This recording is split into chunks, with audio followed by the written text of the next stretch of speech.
Richard Albert Ramdas ने 1979 में नीम करोली बाबा के चमत्कारों पर मिरेकल ऑफ लव नामक एक किताब लिखी। इसी में बुलेट प्रूफ कंबल नाम से एक घटना का जिक्र है। बाबा हमेशा कंबल ही ओढ़ा करते थे। आज भी लोग जब उनके मंदिर जाते हैं तो उन्हें कंबल भेंट कर हैं। इसी कंबल की एक कहानी है। बाबा के कई भक्त थे, उनमें से ही एक बुजुर्ग दंपति थे जो फतेहगढ़ में रहते थे। यह घटना 1943 की है। एक दिन अचानक बाबा उनके घर पहुंच गए और कहने लगे वे रात में यहीं रुकेंगे। दोनों दंपति को अपार खुशी तो हुई, लेकिन उन्हें इस बात का दुख भी था कि घर में महाराज की सेवा करने के लिए कुछ भी नहीं था। हालांकि जो भी था उन्हें बाबा के समक्ष उन्होंने प्रस्तुत कर दिया। बाबा वह खाकर एक चारपाई पर लेट गए और कंबल ओढ़कर सो गए।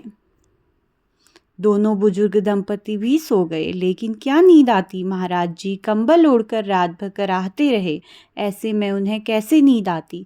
वे वहीं बैठे रहे उनकी चारपाई के पास। पता नहीं महाराज को क्या हो गया, जैसे कोई उन्हें मार रहा है। जैसे तैसे कराहते कराहते सुबह हुई। सुबह बाबा उठे और चादर को लपेटकर बुजुर्ग दंपति को देते हुए कहा, इसे गंगा में प्रवाहित कर देना। इसे खोलकर देखना नहीं, अन्यथा फंस जाओगे। दोनों दंपति ने बाबा की आज्ञा का पालन किया। जाते हुए बाबा ने कहा कि चिंता मत करना, महीने भर में आपका बेटा लौट आएगा। जब वे चादर लेकर नदी की ओर जा रहे थे तो उन्होंने महसूस किया कि इसमें लोहे का सामान रखा हुआ है। लेकिन बाबा ने तो खाली चादर ही हमारे सामने लपेटकर हमें दे दी थी।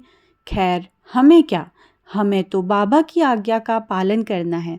उन्होंने वह चादर वैसी की वैसी ही नदी में प्रवाहित कर दी।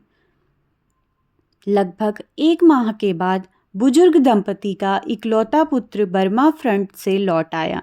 वह ब्रिटिश फौज में सैनिक था और दूसरे विश्व युद्ध के वक्त बर्मा फ्रंट पर तैनात था। उसे देखकर दोनों बुजुर्ग दंपति खुश हो गए और उसने घर आकर कुछ ऐसी कहानी बताई जो किसी को समझ में नहीं आई। उसने बताया कि करीब महीने भर पहले एक दिन वह दुश्मन फौजों के साथ घिर गया था।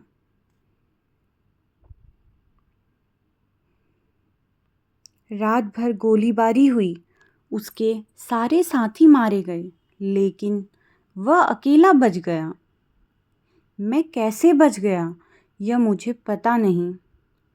उस गोलीबारी में उसे एक भी गोली नहीं लगी। रात भर वह जापानी दुश्मनों के बीच जिंदा बचा रहा।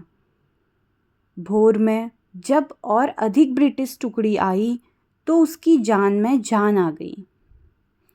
यह वही रात थी जिस रात नीम करोली बाबा जी उस बुजुर्ग दंपति के घर रुके थे।